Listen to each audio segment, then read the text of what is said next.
final do século XIX, a Europa e os Estados Unidos vendiam ao mundo a imagem de sociedades que se encaminhavam para um futuro promissor e muito diferente de tudo que a humanidade já tinha vivido. A população deixava o campo rapidamente, muitas vezes abandonando seus países de origem, e surgiam imensas metrópoles dos dois lados do Oceano Atlântico. A indústria multiplicava a capacidade de produzir bens de todo tipo e de gerar lucro para seus proprietários. As inovações nos transportes e nas comunicações aproximavam pessoas e aceleravam as trocas comerciais. As cidadelas medievais davam lugar a projetos urbanos modernos e ousados. Os avanços da ciência e da tecnologia permitiam ao ser humano viver por mais tempo, vencer doenças e pragas, produzir eletricidade e até mesmo voar.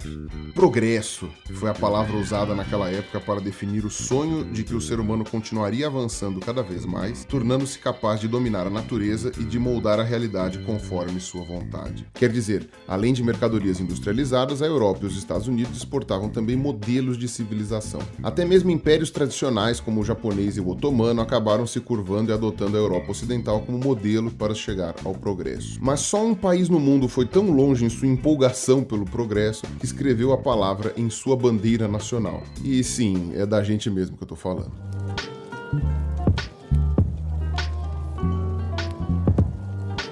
Então vamos ver como é que foi que o Brasil participou do processo mundial de expansão do capitalismo na virada do século XIX para o século XX, quando chegaram ao país milhões de imigrantes europeus e tomaram impulso à industrialização, à urbanização e à modernização de cidades como São Paulo. Mas primeiro, vamos explicar essa história da bandeira. Em 15 de novembro de 1889, Dom Pedro II foi convidado a se retirar por um golpe militar que contou com o apoio de diversos setores da população civil para substituir a monarquia por uma república. O Império do Brasil deu lugar aos Estados Unidos do Brasil. É meio bizarro, mas sim, o país se chamava assim e a primeira bandeira adotada era assim mesmo, com as estrelas representando as unidades federativas do Brasil. Logo depois veio esta, que com pequenas alterações permanece sendo a nossa bandeira até hoje. Nela, as estrelas continuaram representando os estados e o desejo de uma federação, mas o formato da bandeira voltou a ser como na do Império, e um lema foi colocado no meio do céu estrelado: Ordem e Progresso. O lema era inspirado na doutrina positivista de Auguste Comte, um pensador francês que pretendia chegar a um método científico de governo que se encaminharia de forma ordeira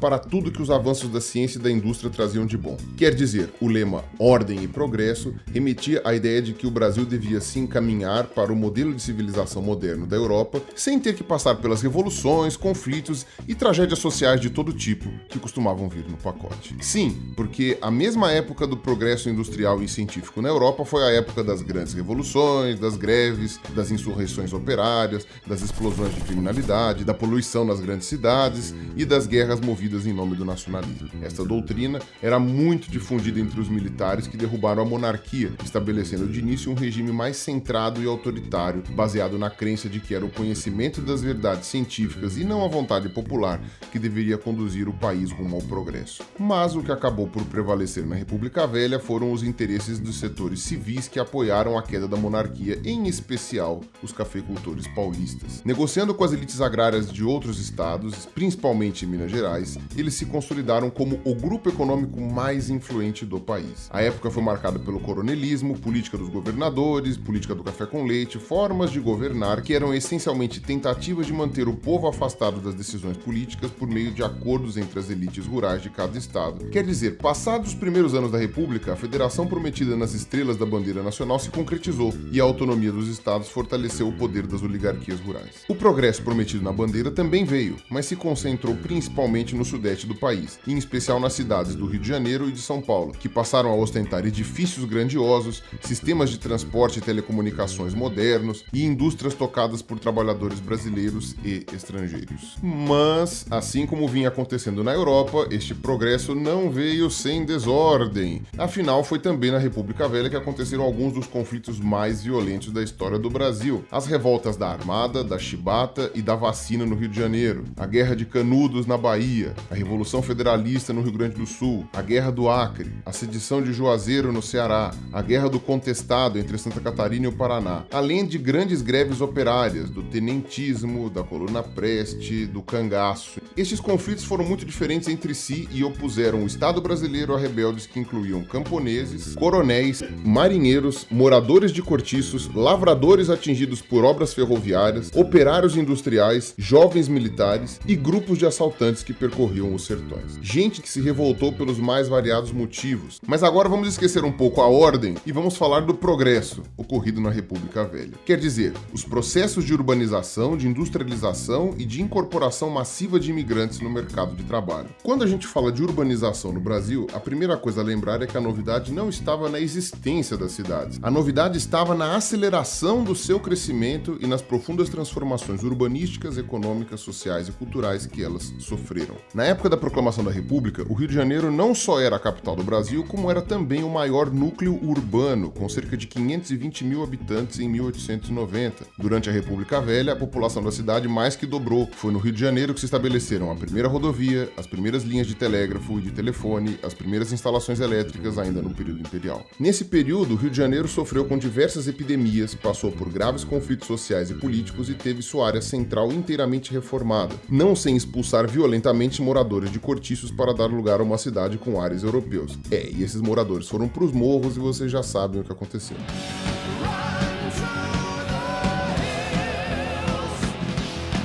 Mas tanto o crescimento populacional quanto as tentativas de europeizar as cidades não eram peculiaridades do Rio de Janeiro. O Brasil passou, naquele contexto, por uma aceleração em seu processo de urbanização que envolveu profundas reformas, especialmente nas capitais dos estados. A população também dobrou entre 1890 e 1920 em cidades como Fortaleza e Recife, que receberam principalmente a população que deixou o campo, em razão das secas e da concentração de terras que vinham ocorrendo nos sertões desde fins do período imperial. Em outros lugares, o crescimento foi ainda mais acelerado, chegaram a triplicar em Porto Alegre e a quadruplicar em Belém no mesmo período. No caso de Belém e também de Manaus, a modernização e a europeização foram custeados com o dinheiro da produção de borracha. Porém, na década de 1910, a concorrência de novas áreas produtoras levou à ruína desse setor econômico, que deixou como herança obras luxuosas como o Teatro Amazonas em Manaus. Outras cidades foram planejadas e construídas nessa época, como é o caso de Belo Horizonte, que foi fundada em 1897 para ser a nova e moderna capital de Minas Gerais. Mas nada se comparou ao crescimento da cidade de São Paulo, onde a população multiplicou por 9 entre 1890 e 1920. Quer dizer, em 30 anos, São Paulo deixou de ser uma cidadezinha interiorana de 65 mil pessoas para se tornar uma metrópole de 580 mil habitantes.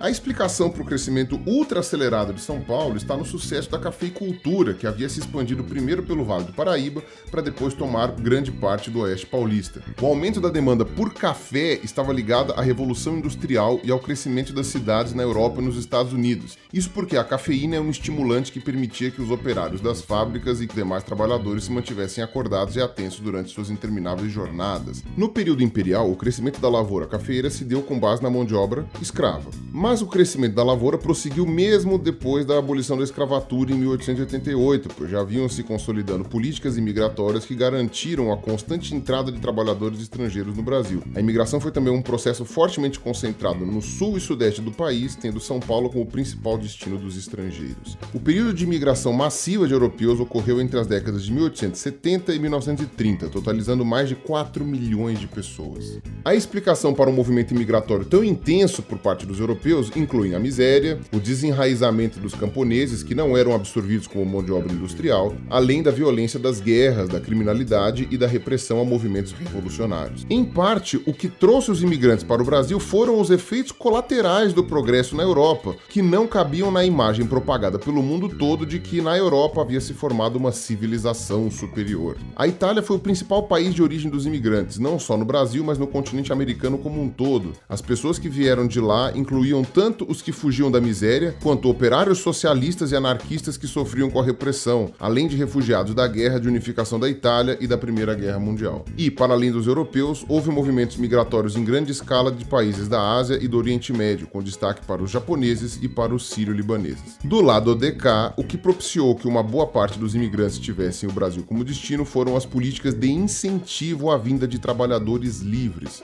Quer dizer, após o fim do tráfico de escravos da África para o Brasil em 1850, diversas iniciativas foram tomadas para que o crescimento da economia agrária não fosse comprometido pela falta de mão de obra. Mas para além da preocupação com o suprimento da força de trabalho, havia outras motivações para essas políticas. Motivações que tinham mais a ver com os sonhos de progresso do que com as demandas da economia. Motivações baseadas em concepções racistas, sobre a nação brasileira. Para entender essas políticas de branqueamento, é preciso retomar aquele modelo europeu de civilização e de progresso. Como a gente viu, esse modelo de sociedade industrial moderna, identificado com a Europa Ocidental e com os Estados Unidos, era admirado por pessoas que viviam em diversas partes do mundo. Em torno deste modelo surgiram teorias que viam o progresso econômico, técnico e científico da Europa não como fruto de fatores históricos, mas como resultado de uma superioridade racial dos brancos europeus. Durante o século XIX, ideias desse tipo ganharam força, pois serviam para legitimar o domínio dos Estados europeus sobre as colônias na África, na Ásia e na Oceania.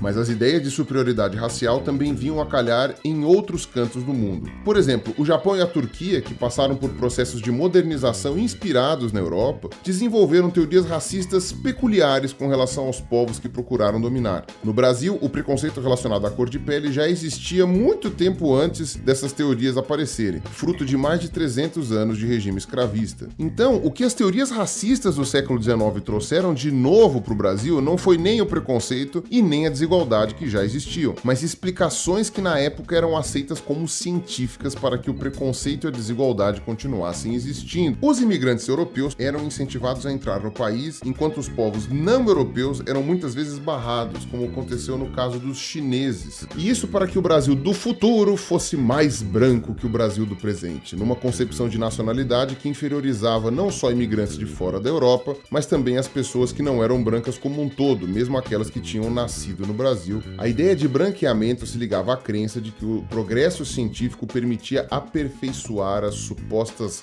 raças. Assim como a seleção genética permite desenvolver frutos maiores e mais saborosos, acreditava-se que as nações podiam ser melhoradas pela seleção de suas raças. Então a política de branqueamento se baseou nas mesmas teorias que na Europa serviam para justificar o imperialismo e que depois serviram de fundamento para o nazismo alemão. Na verdade, a política de branqueamento não só reforçou os preconceitos que já existiam num país recém-saído da escravidão, como resultou em novas barreiras à igualdade, dificultando a entrada de descendentes de africanos e indígenas no mercado de trabalho assalariado. Então, para concluir essa história da imigração no Brasil, falta dizer que o destino desses imigrantes foi muito variado. Nas áreas rurais, por exemplo, italianos se concentraram mais no oeste paulista, enquanto os alemães e europeus do leste formaram grandes colônias no sul do país.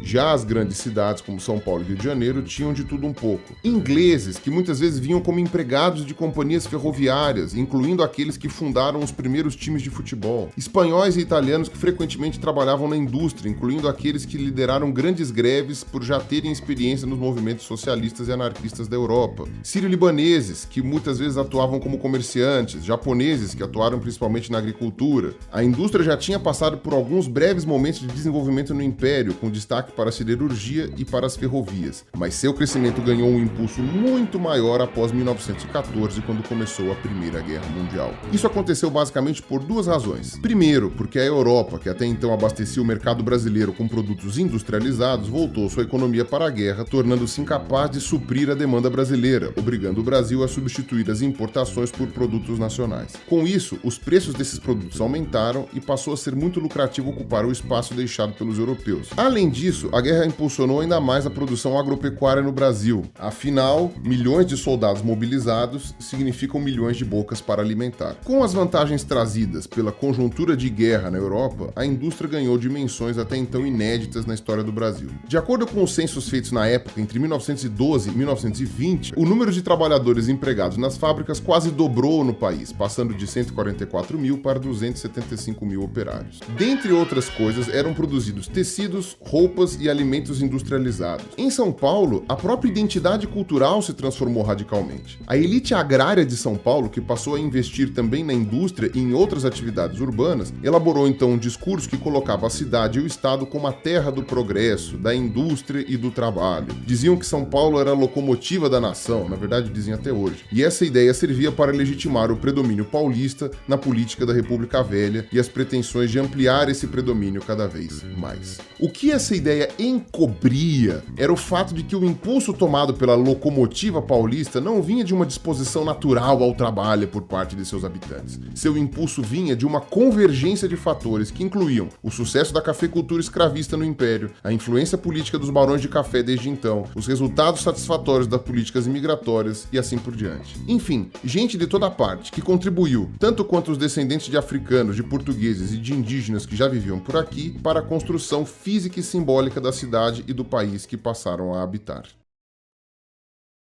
É isso aí, gente. Eu espero que vocês tenham gostado desse vídeo, tá? Novamente eu tô aqui ajudando o pessoal do Revisão com essa narração. Se vocês não conhecem meu canal, se inscrevam no meu canal, mas também aqui é o canal do Pirula, então vou estar colocado aqui do lado. Mas também se inscrevam no canal Revisão, tá? E deem joinha aqui embaixo no vídeo, tá? Não se esqueçam de curtir, porque isso faz bastante ajuda na hora da divulgação.